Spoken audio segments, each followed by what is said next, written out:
कैसे आधे जले हुए नीट प्रश्न पत्रों से सीबीआई को मिली सफलता। सीबीआई का कहना है कि हजारीबाग के स्कूल से अवैध रूप से नीट यूजी प्रश्न पत्र प्राप्त किए गए हैं। स्कूल के प्रिंसिपल और वाइस प्रिंसिपल समेत कई आरोपी गिरफ्तार।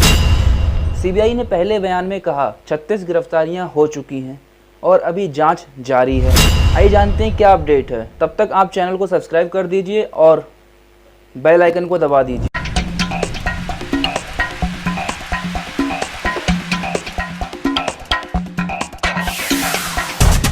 आइए शुरू से शुरुआत करते हैं। सीबीआई को जब मिले नीट यूजी 2024 परीक्षा के आधे जले हुए प्रश्न पत्र, इन्वेस्टिगेशन एजेंसी को महत्वपूर्ण सुराग प्रोवाइड किए और पेपर लीक मामले को उजागर करने में उनकी सहायता की। नीट पेपर लीक मामले के संबंध में अपने पहले आधिकारिक बयान में केंद्रीय सीबीआई ने अपराध के बारे में महत्वपूर्ण विवरण का खुलासा किया।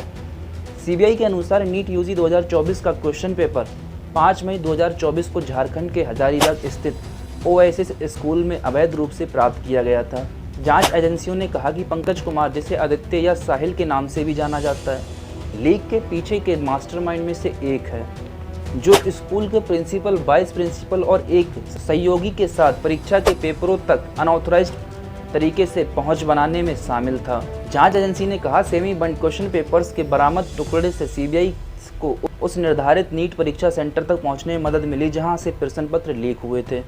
5 मई की सुबह नीट के प्रश्न पत्रों से भरे हुए ट्रंक स्कूल में लाए गए और उन्हें कंट्रोल रूम में रख दिया गया था।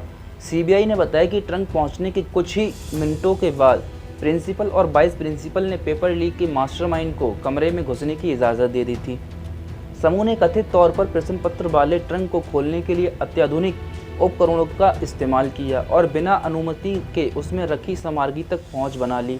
प्रश्न पत्र प्राप्त करने के बाद इसे हजारीबाग में एमबीबीएस छात्रों के एक समूह द्वारा हल किया गया, जिन्हें हम सॉल्वर कहते हैं। हल किए गए प्रश्न पत्रों को फिर उन चुनिंदा छात्रों के साथ साझा किया गया जिन्होंने उत्तरों के लिए भुगतान किया था। सीबीआई ने इस ऑपरेशन में शामिल अधिकांश सॉल्वरों की पहचान कर उन्हें गिरफ्तार कर लिया। जांच से ये भी पता चला है कि आरोपियों को कुछ व्यक्तियों का एक नेटवर्क समर्थन देता था, जो उम्मीदवारों के आवास और उन्हें परिवहन का प्रबंधन करते थे। वर्तमान में उन सभी छात्रों का पता लगाने का प्रयास चल रहा है जिन्हें लीक हुए प्रश्न पत्र प्राप्त हुए थे तथा उनके विरुद्ध उचित कार्रवाई की जा रही है। इस वर्ष 23 जून से चल रही जांच में अब तक 36 गिरफ्तारियां हुई हैं, जिनमें बिहार पुलिस द्वारा पकड़े गए 15 व्यक्ति भी शामिल हैं।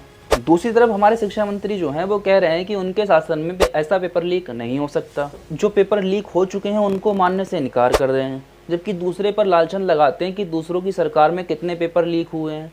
जैसे कि अखिलेश यादव को निशाना साधते हुए उन्होंने कहा, तभी राहुल गांधी खड़े हुए और उनको जवाब दिया, मंत्री जी को सब गलत दिख रहे हैं एक्सेप्ट हिमसेल्फ। मतलब वो अपने आप को गलत नहीं कह रहे हैं, वो दूसरों को हमेशा गलत कह रहे हैं और अपनी लापरवाही को एक्सेप्ट नहीं कर रहे हैं। दोस्तों, आपकी क्या राय है, आप कमेंट करके बताइए। तब तक के लिए धन्यवाद, मिलते हैं अपनी नई वीडियो के साथ।